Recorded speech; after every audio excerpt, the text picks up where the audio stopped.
సుందరాకాండ పారాయణము 25వ సర్గము 1వ శ్లోకం. తదా తాసం వదంతీనం పరుషం దారుణం బహు రాక్షసీనామసౌమ్యానం రురోధ జనకాత్మజ. తాత్పర్యం: ఆ విధముగా కఠోరముగను మిక్కిలి దారుణముగను తనను గద్దించుచున్న క్రూరురాండ్రైన ఆ రాక్షస వనితల మాటలు విని సీతాదేవు చేయున్నది లేక మిక్కిలి విలపించుచుండెను. 2వ శ్లోకం. ఏవ ముక్తాతు వైదేహి రాక్షసీభిర్మన స్విని ఉవాచ పరమత్రస్త బాష్పగద్గదయా గిర. తాత్పర్యం: రాక్షస వనితలు తనను ఈ రీతిగా బెదిరించుచుండగా తన పాతివ్రత్య రక్షణమునకు దృఢముగా నిశ్చయించుకున్న సీతాదేవి మిక్కిలి ఉద్వేగము నొందినదై దుఃఖ బాష్పములతో డొగ్గుత్తి కబడిన స్వరముతో ఈ రీతిగా పలికెను. 3వ శ్లోకం. నా మానుషే రాక్షసస్య భార్యా భవితుమర్హతి కామం ఖాదతమాం సర్వానా కరిష్యామి ఓవచః. తాత్పర్యం: ఓ రాక్షస వనితలారా, మనుష్య స్త్రీ ఎన్నడునూ మీ రాక్షసునకు భార్యగా నుండజాలదు. మీరందరూ కలిసి మీ ఇష్టము వచ్చినట్లు నన్ను తినివేయుడు, నేను మాత్రము మీ మాటలను అంగీకరింపను. 4వ శ్లోకం. సా రాక్షసీ మధ్యగత సీతా సురసుతోపమ నా శర్మలేబే దుఃఖార్త రావణేన చ తర్జిత. తాత్పర్యం: దేవకన్యలను పోలినట్టి ఆ సీతాదేవి రాక్షస స్త్రీల నడుమను చిక్కుకొని మిక్కిలి శోకార్తురాలై రావణునిచే భయంకరముగా గద్దింపబడి అమితమైన వ్యధనొందెను. 5వ శ్లోకం.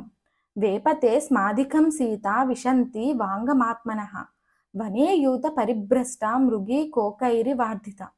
తాత్పర్యం: అడవిలో తన మంద నుండి తప్పిపోయి తోడేళ్ల నడుమ చిక్కుకొన్నదై వాటిచే వేధింపబడుచునట్టి ఆడు లేడి వలె సీతాదేవి తాబేలు వలె తన శరీరమును సిగ్గు చేతను దుఃఖము చేతను సంకోచపరచుకొనుచున్నదై మిక్కిలిగా వనకదొడగెను.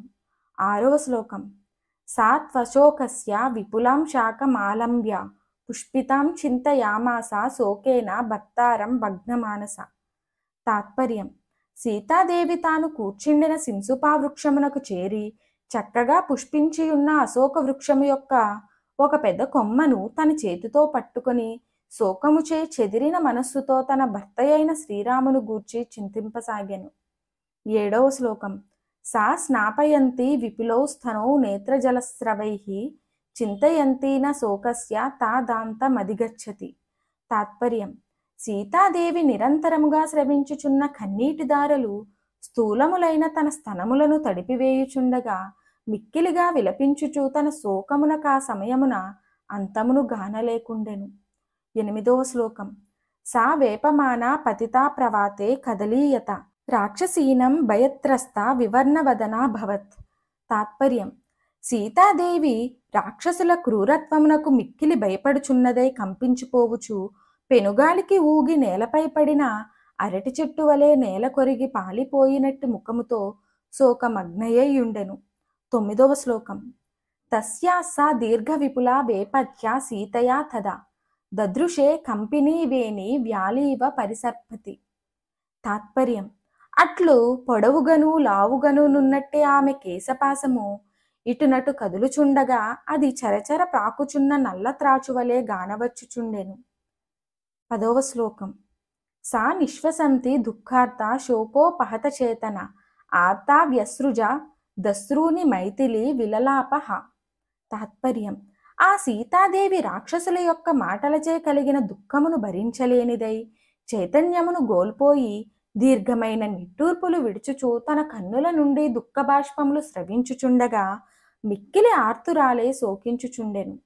11వ శ్లోకం.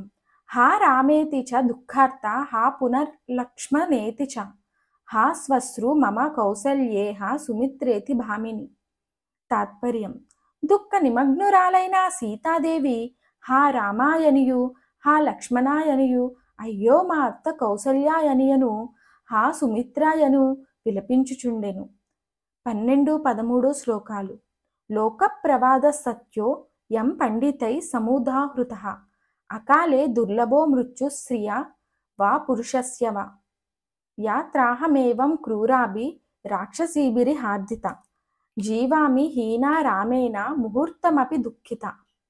తాత్పర్యం: ఈ క్రూర రాక్షస స్త్రీలచే ఈ విధముగా బాధలనొందుచు దుఃఖగస్త్రురాలైన నా రాముని విడిచి కొద్ది కాలమైనను జీవంతో నున్నందువలన నాకిప్పుడు బోధపడినది, లోకమున పురుషునకు గాని స్త్రీకి గాని దైవ సంకల్పము లేనిదే కోరుకున్నంత మాత్రమున మరణము లభింపదు అని పెద్దలు చెప్పు మాట పరమసత్యము.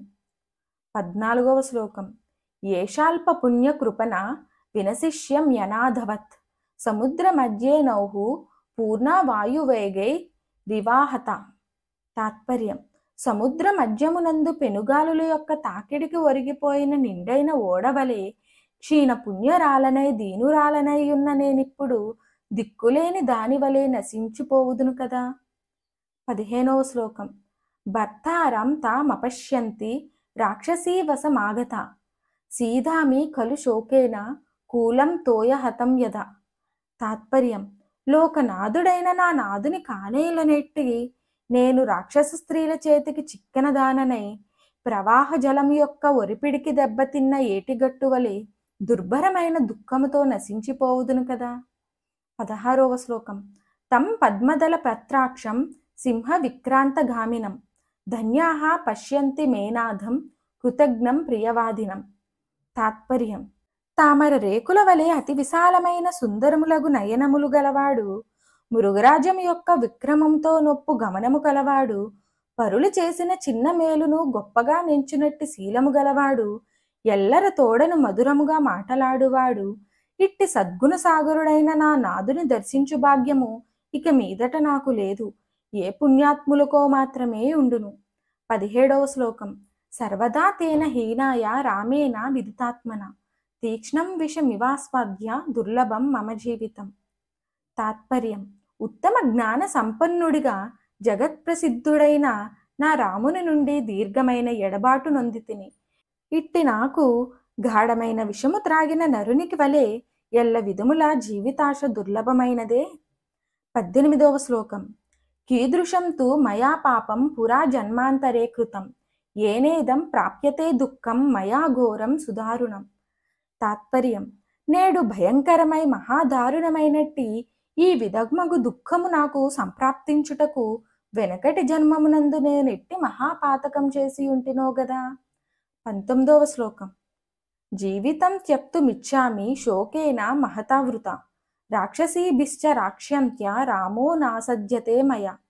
తాత్పర్యం: రాక్షస స్త్రీల రక్షణలో పరితపించుచున్న నాకు ఎప్పటికినీ రఘురాముడు లభించుటలేదు. దుర్భరమైన ఈ శోకములో మునిగి ఉన్న నేను ఈ జీవితమునే విడువదలుచుకున్నాను. 20వ శ్లోకం. దిగస్తు ఖలు మానుష్యం దిగస్తు పరవశ్యతాం న సఖ్యం యా పరిత్యక్తు మాత్మఛందేన జీవితం. తాత్పర్యం: తన కోరికను బట్టి జీవితమును విడుచుటకు వీలు లేనట్టి ఈ మానవ జన్మము అతినింద్యమైనది, అట్లే పరాధీనమైన జీవితం కూడా పరమనింద్యమైనదే.